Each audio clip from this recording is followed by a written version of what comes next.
having to do sort of in and around the medication thing. Yesterday, I went into the city, into New York City to work with, I posted the video, it was a short video, maybe a minute, of me working with this boxer. It was so gratifying to work with him. They've been a private client virtually for a while. They finished my program. They've been working it through, and she had taken him.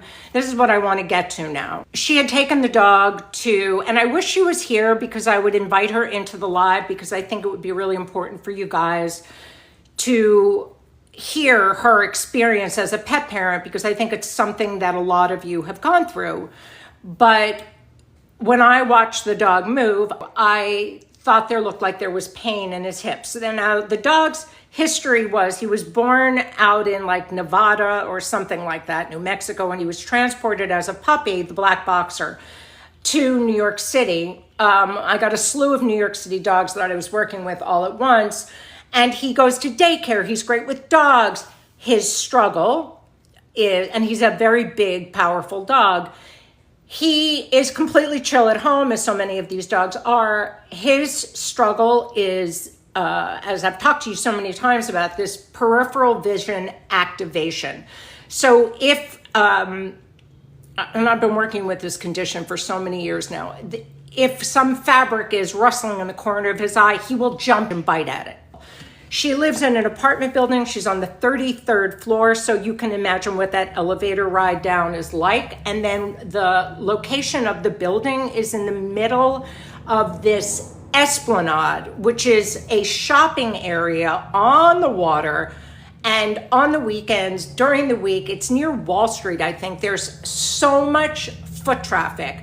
But on the weekends, there's little kids running around, and there's a ton of dogs, and people walk their dogs along the water. So she has to deal with that 2 or 3 times a day, every single day. And getting him down in the elevator, just so you understand what we've been working on, getting him down in the elevator. If a dog comes on, she can't body block him. He has to see what's going on. If someone walks away from him, the movement activates him and he will try to bite them. Walking through the lobby, walking through the outside area, it is day in, day out, absolutely exhausting. And once she gets him past all the activity, he's perfect. But she's been walking him for 5 miles a day on the weekend, during the week when it's not too busy. And I think that's too much for his joints. I think he's in pain, but we also did a great deal of work on that processing of information. So you know that my thing is not running away and pulling dogs out of things and hiding with them. It's teaching them how to process the information without the nervous system escalating. So when I went there, I went upstairs yesterday, and I wanted to do the elevator thing with her. I took his leash in the apartment. He wears a gentle leader. I immediately started kind of doing some counter conditioning and quick information, and this happens, that happens, and then stop. I don't want to explain the whole thing, but I got his brain into working mode before we even left the apartment. As we left the apartment, she went to the elevator. I was up and down the hallway, just like making patterns, doing all the things he knew.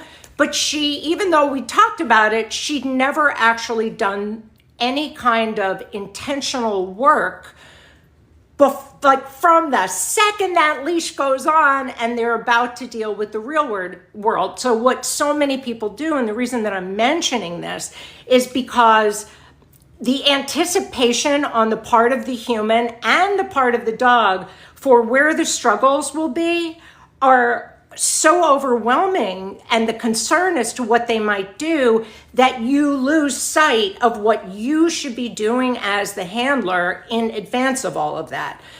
He was so exhausted by the time he got to the elevator. For me, up and down the hallway, stopping, moving, running, being still, take a breath, do all the things that he was like locked in mentally, right? So you have to understand that the brain cannot accommodate anxiety or anger and concentration or joy at the same time. They're like, they repel each other.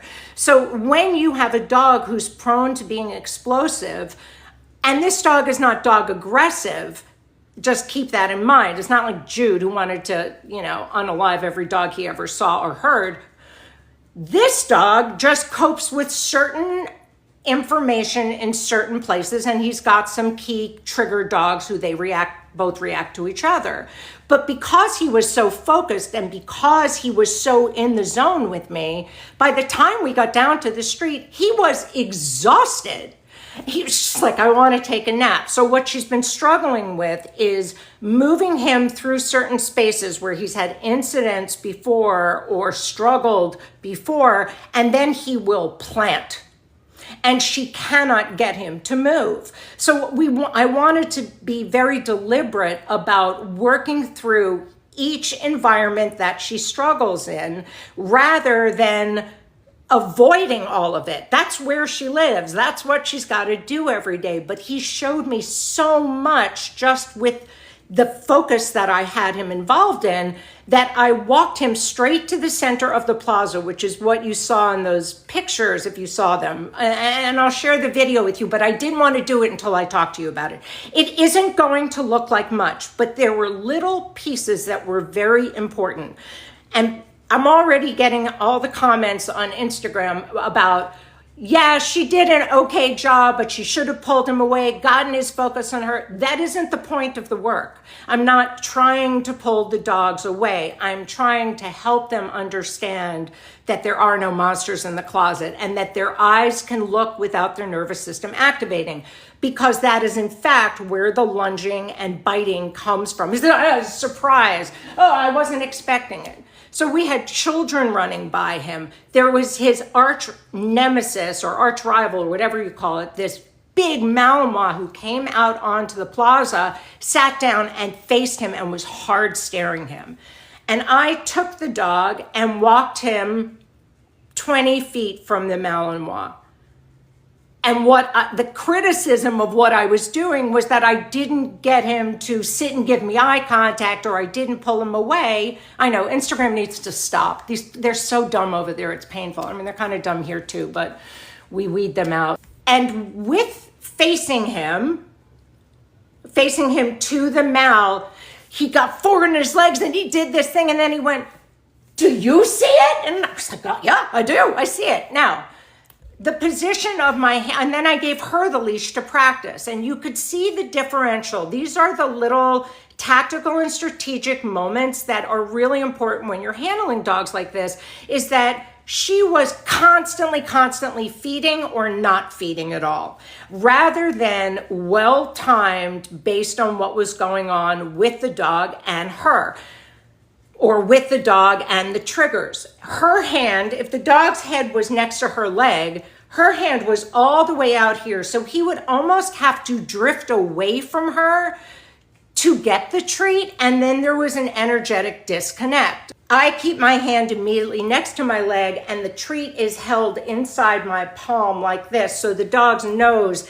has to drive up into it, and they're doing this. So can you see from the front that they're inspired to get the food, but their eyes can still look at the trigger, right? So now we've got the dog able to see, but eating. Now we have food fluency in the face of triggers. You know that dogs, if they're in absolute fight or flight, are not eating. So we've got that part of the brain functioning. He did so well. And the points that I would leave were only to give him a break, not because I didn't want him to look at the thing, right? And then I repositioned him on an angle so that we weren't like this hard staring face off.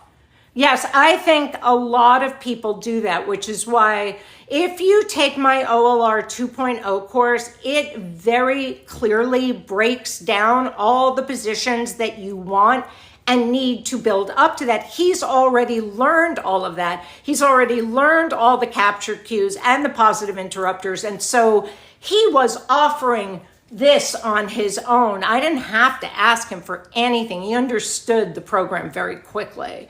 But we just moved in and out of the things that were hard, which is very different than running away from it. But your energy level and state of mind and technical skills as you're working with the dog have to be precise, because if they're not, you're drifting the dog out of this focus. Okay.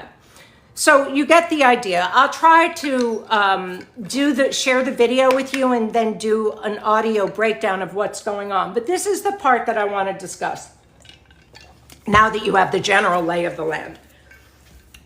So she's been seeing a really reputable veterinary behaviorist in New York City. Reputable. I don't know this person, but I know the practice, and I know that they get a lot of business, and they're well known in New York City. Okay. They have prescribed quite a bit of medication for this dog. And while I do believe that the dog benefits from behavior medication, here's the part that I was having a little bit of this sounds very doctor to me without ever having seen the dog in real life. So again, I am trying to guide you towards being savvy advocates for your dogs. The veterinary behaviorist said that they believe that the dog is displaying territorial aggression.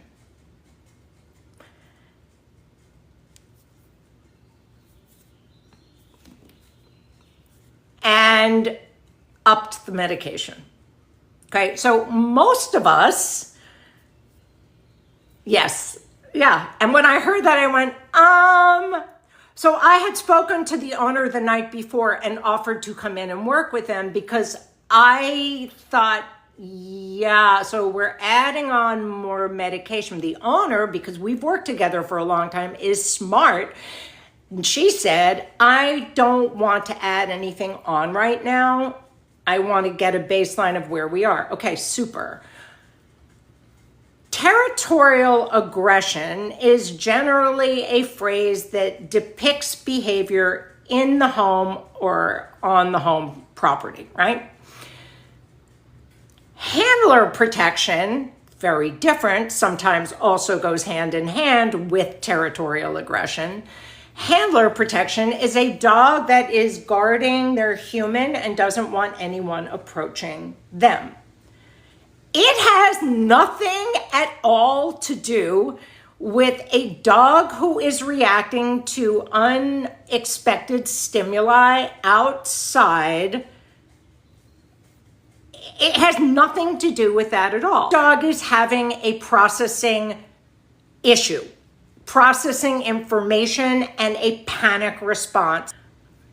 I think, so here's where I'm going with this. I'm super open to behavior meds, as you know, but there is a point at which I cap what I'm willing to do, and that point is, how capable is the dog? Are we able to get any cognitive function from the dog as opposed to layering on more and more meds based on a written description of behaviors that you've seen and determining that that's a condition that the dog has, never having seen it in action, never having seen any videos, never having done any imaging, right? So x-rays, MRI, nothing. Now, I'm not saying this person isn't thorough or good at what they do. What I am saying is that when you see the video, which I will try to remember to share with you, when you see the video of this dog, the only point at which you see me pull him back, and I'm not pulling, as you know, I use my feet and move back, is because a young child was running straight at the dog and that was going to be too much. So thank you. And thank you for all the hearts.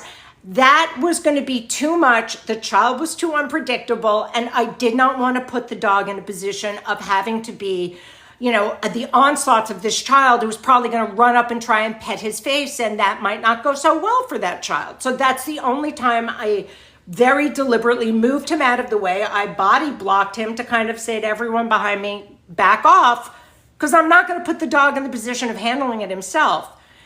But when you see this video of him facing off with this Malinois and the child running and all the people, children should be on the leash. Yes, I agree. And all the people who are stopping going, oh my God, that's a gorgeous dog. Like, this dog doesn't want to interact with all these people on the street. And he did so well.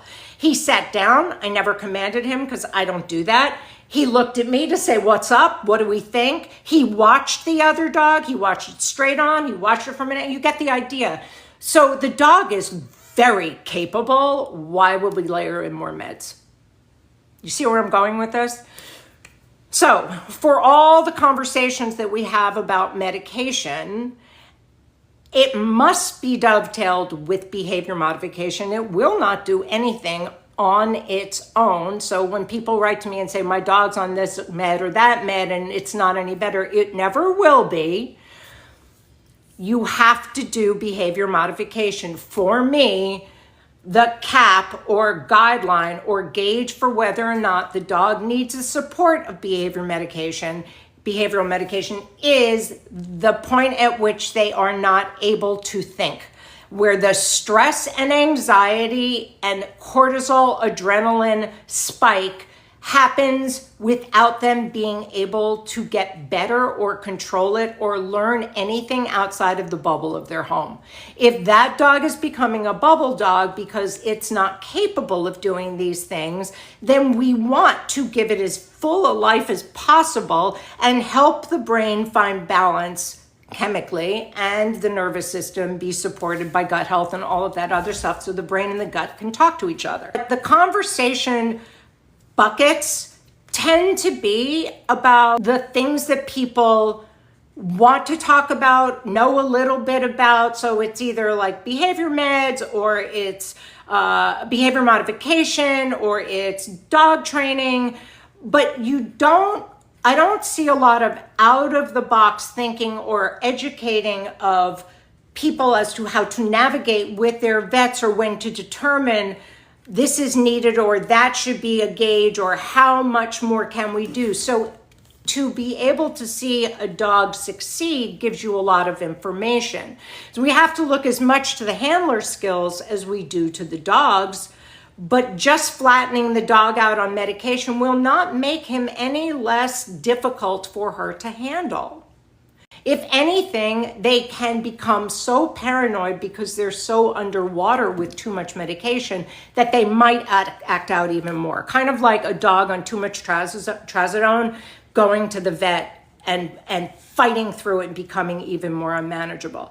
So I'm sharing this with you because I want you to understand that when you look at my videos, it's not to go, oh, that doesn't look like it's hard, or oh, that dog seems like it's doing pretty well, or oh, I would do this, or I would do that. You cannot comment on a case if you don't know the backstory, where the dog's struggles are, what they're working, you know what I mean? So I'm just trying to help everyone be a little more thorough in the way they think about dog behavior.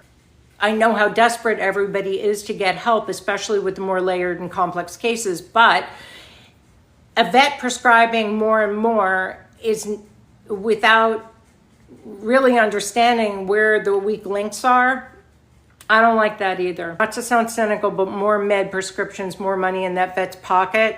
Well, they don't necessarily sell it, right? Like they'll give you a prescription. I don't think with good doctors that that's the motivation.